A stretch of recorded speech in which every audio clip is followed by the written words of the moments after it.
Hey, what's up, guys? King J coming to you live from hell once again. Now, going back to my previous video, I said something that I thought was interesting when I said when you start to have fun with your reality is going to have fun with you.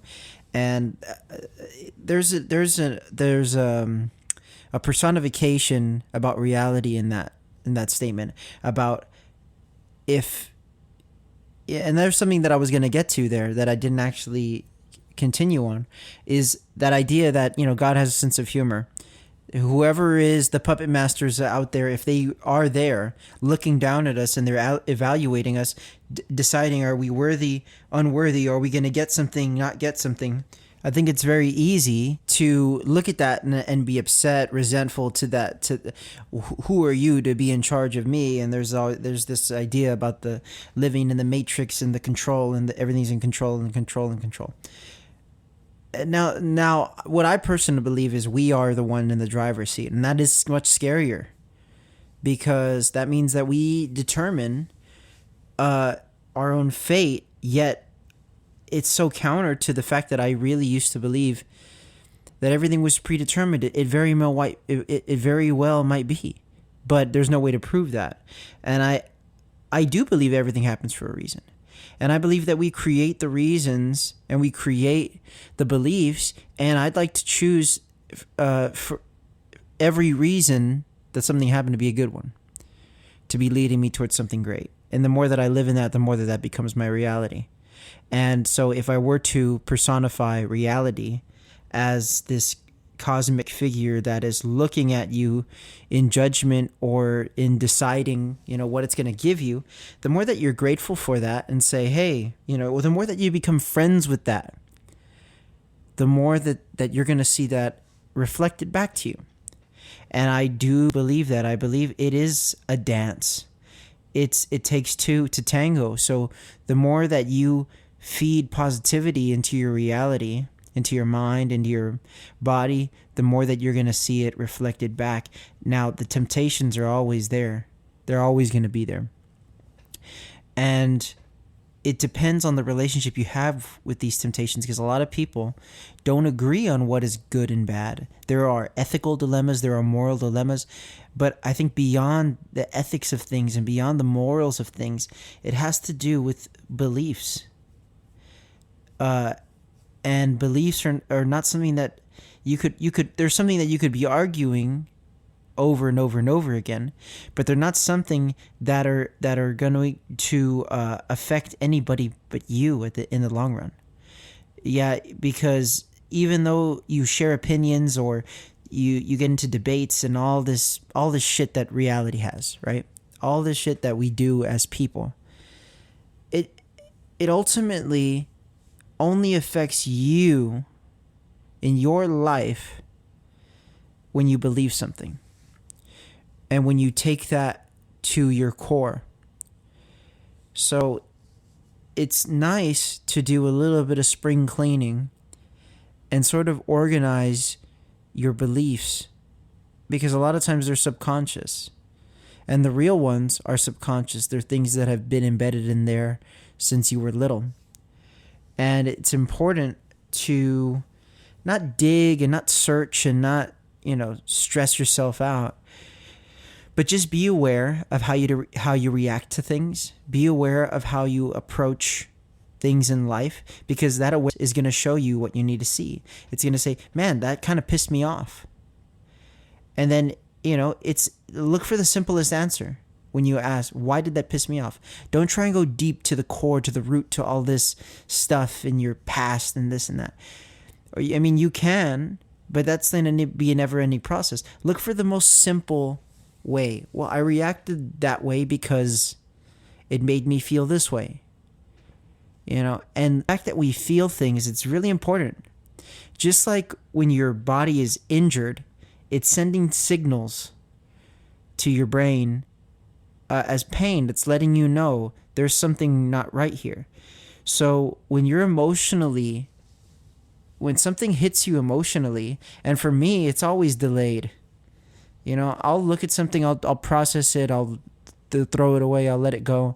and I'll think, man, I'm superhuman, nothing can touch me. And then there'll just be a moment of vulnerability alone. That thing will just hit me like a train. And I'm like, man, why did that hit so late? What's up with that? This emotional lag that just doesn't make sense to me. And when I realize that emotional lag is me not wanting to listen to myself, or me not wanting to be aware in the moment of what something makes me feel, that's a disservice. That's not allowing me to be strong. True strength is shown through vulnerability, through openness, through literally, it sounds cool, but facing your demons. Because if not, your demons are never going to go away, and they're just yours. So when I start to analyze myself, and not in this judgmental, angry, trying to fix something, because there's nothing wrong. You're not broken. I'm not broken. We just have habits that can be broken. Those are the things that can be broken. We're not broken and need to be fixed. We have free from us that need to be let go of, trying to protect us, but they're not protecting us. They're holding us back. They're keeping us safe, like an eggshell.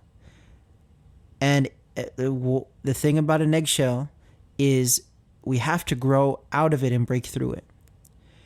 Breaking out of your shell. I always felt like a late bloomer, and that would piss me off sometimes. And then I realized at least I bloomed. At least I'm ready to collect the sunlight. At least I'm ready to enjoy the rest of the time that I have here on earth. And this process is never going to end. And the more that I look at it like a fight that I have to keep fighting, the more that I'm going to be fighting. The more that I'm struggling. It's going to be an uphill battle. And I'm not looking... I do like that concept. That concept gets me pumped up. That concept gets me motivated. It does. But I don't know if that's always beneficial. I like the idea of war. Going to war with your body, going to war with your mind, and deciding to win. Yeah, I think that's a really romantic way to look at inner conflict, because it shows a perseverance. It shows confidence in the way that you approach yourself. But the truth is to go to war with yourself means that there's an enemy. And I'm not looking to embrace an enemy within myself. I'm looking to surrender to myself. Show myself love, truce, a peace, an inner peace. So, and in turn, I can't let one side win. This goes back to the concept of my album, King Nothing. It's the id versus the ego. Someone's going to win. Both sides are confident. The true nature of myself, right? But the thing is, there is no true nature of myself. It all comes from me. It's all a part of me. It's like I'd like to think that at the end of the day I have a great heart. I'd like to think that at the end of the day I wouldn't cave in and do bad things when given the opportunity to do so. But at the same time, there's these habits. There are these natural inclinations. There is this sort of mechanisms in our mind that drive us towards certain things that sometimes drive us to our own demise, because we're just really eager to see what will that do to us. It's like self-sabotage. I've always done that. Always sabotage myself. Either I wanted to see what I was really made of. I really wanted to see it. I wanted to test that thing to see if it was worth it, to see, if it was going to stand the test of time. But at the same time, it never allowed me to enjoy the things I had and be grateful.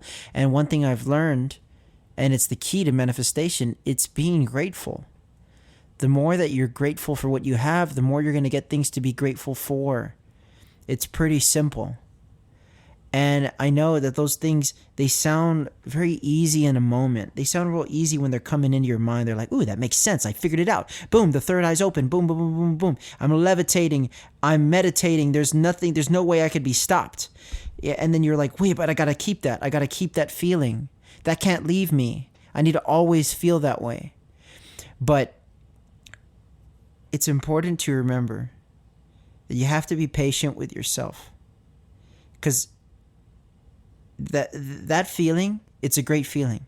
To always want to tap into that feeling, it's a good thing. But you have to understand that there's ebbs and flows. It's not about this huge, powerful energy that gets you going, gets you pumped. That's just one part of it.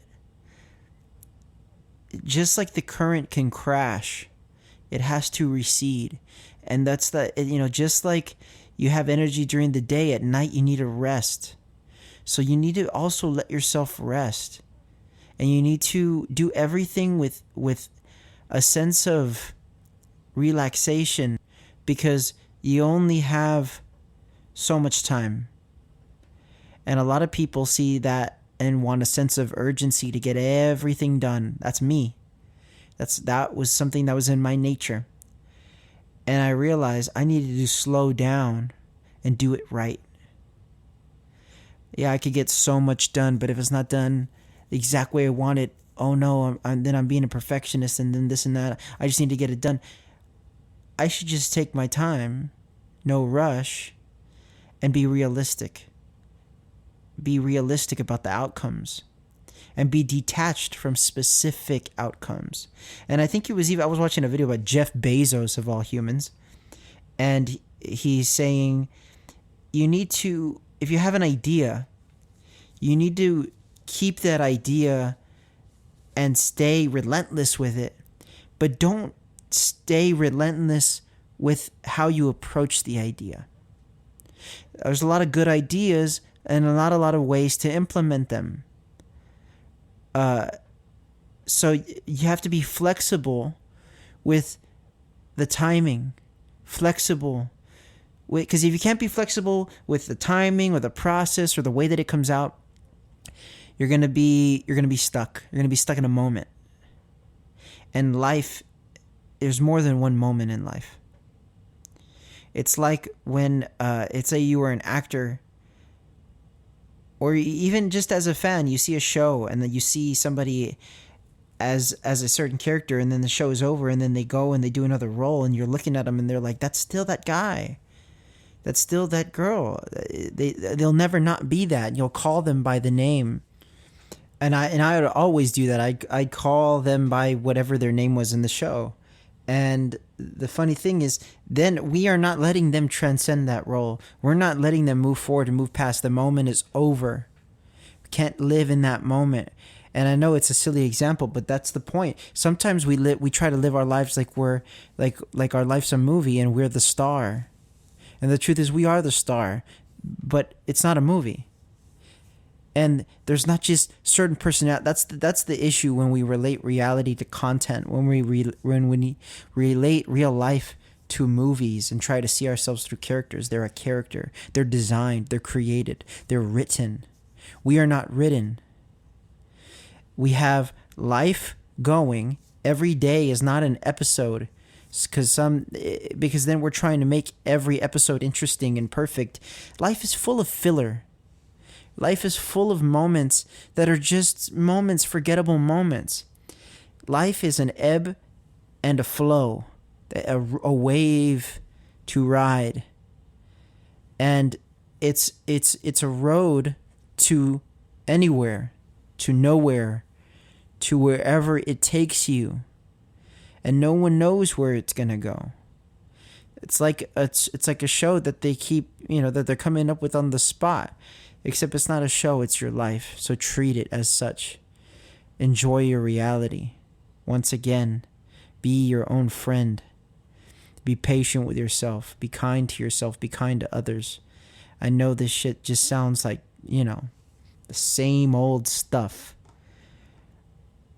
But there's a lot that goes into how you approach your life. Minimize it. Minimize it to just what you need. Just don't overcomplicate it. Enjoy yourself. Make every process an enjoyable process. Thank you for watching. Thank you for listening. King J out.